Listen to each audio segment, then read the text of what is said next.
इंदौर के ऐतिहासिक गांधी हॉल में दिल्ली से आई और मूल रूप से जर्मनी निवासी महिला के साथ हुई छेड़छाड़ के मामले में पुलिस ने अब आरोपी के एजेंसी संचालक पर भी कार्रवाई शुरू कर दी है। आरोपी जिस Shri security and housekeeping services नाम की एजेंसी में गार्ड के रूप में कार्यरत था, उसके संचालक से पुलिस ने पूछताछ की।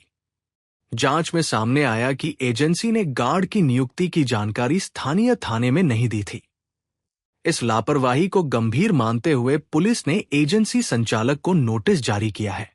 दरअसल इंदौर के गांधी हॉल में 17 अगस्त को विदेशी महिला से छेड़छाड़ की घटना के बाद गिरफ्तार किए गए आरोपी दीपक के संबंध में पुलिस लगातार जांच कर रही है। इसी क्रम में उस सिक्योरिटी एजेंसी के संचालक को बुलाकर पूछताछ की गई, जहां आरोपी सुरक्षा गार्ड के रूप में कार्य कर रहा था। पूछताछ में Shri security and housekeeping services company के संचालक ने स्वीकार किया कि आरोपी की नियुक्ति की सूचना किसी भी संबंधित थाने को नहीं दी गई थी। पुलिस अधिकारियों के अनुसार निजी सुरक्षा एजेंसियों के लिए कर्मचारियों का सत्यापन कर उनकी जानकारी संबंधित थाने में देना अनिवार्य है। नियमों का पालन नहीं किए जाने पर एजेंसी की भूमिका भी जांच के दायरे में आ गई है। पुलिस ने संचालक को नोटिस जारी कर जवाब मांगा है और मामले में आगे की कानूनी कार्रवाई की प्रक्रिया शुरू कर दी है। अधिकारियों का कहना है कि सुरक्षा व्यवस्था से जुड़े संस्थानों द्वारा नियमों की अनदेखी किसी भी गंभीर घटना का कारण बन सकती है, इसलिए इस मामले में सभी पहलुओं की गहन जांच की जा रही है।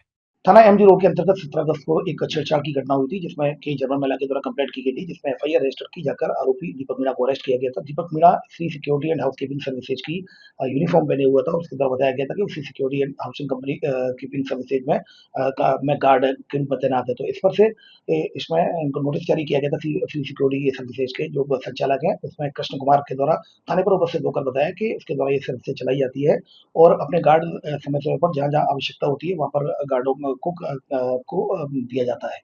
और इसके द्वारा ये भी बताया गया कि दीपक मीणा जो आरोपी था इस केस में, उसकी उसके द्वारा किसी भी थाने में, इंदौर पुलिस कमिश्नरेट किसी भी थाने में उसकी सूचना नहीं दी गई थी।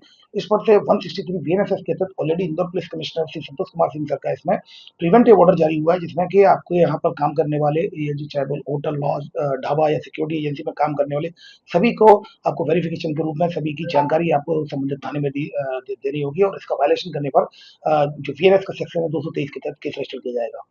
इस पर से वायलेशन मानते हुए इसको 223 बीएनएस के तहत security and housekeeping services agency के खिलाफ 223 बीएनएस के तहत एफआईआर रजिस्टर की गई है कृष्ण कुमार के खिलाफ।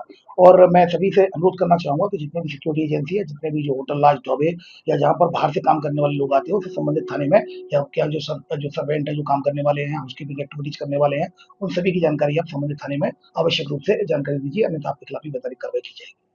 दीपक के द्वारा जब ये घटना को अंजाम दिया गया था, तब क्या वो ड्यूटी पर था? जी, जैसा कि उसने पूछताछ में उसके द्वारा बताया गया था कि वो ड्यूटी पर नहीं था। 2 से 3 दिन से वो ड्यूटी पर नहीं आया था, ऐसा जाँच में पाया गया है।